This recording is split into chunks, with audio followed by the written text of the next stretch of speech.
question 41 est un peu redondante avec les précédentes questions qui évoquaient déjà ce sujet, mais ça fait rien pour quelqu'un qui s'intéresse directement à la question 41, c'est pas grave.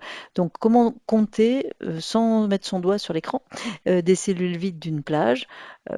C'est à peine une petite boutade parce que sinon, bah, on le ferait peut-être, oui, on mettrait son doigt pour compter une cellule, deux cellules, trois cellules, quatre cellules, etc.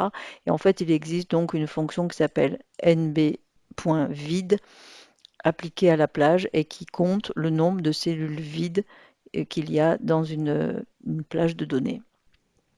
Voilà, j'expliquais dans une autre question que, attention parfois à un symbole parasite, type un espace qui est invisible évidemment et qui pourrait fausser le résultat. C'est assez rare, mais ça peut arriver, donc autant s'assurer que les vides sont vraiment vides. D'ailleurs, à ce stade, je vais montrer un petit tuyau que j'aime beaucoup personnellement. C'est par rapport à une plage de cellules. En allant ici dans Accueil, Rechercher et sélectionner et atteindre, je vais pouvoir dire, en passant ici par le petit bouton cellules, dire à Excel, je veux que tu atteignes des cellules vides.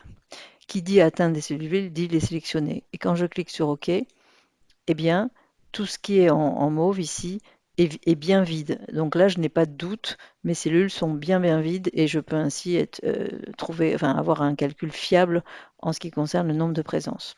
Donc ce atteindre, il est très intéressant parce qu'il permet de sélectionner des cellules en fonction d'un critère. Voilà, c'était le petit apport de la question 41.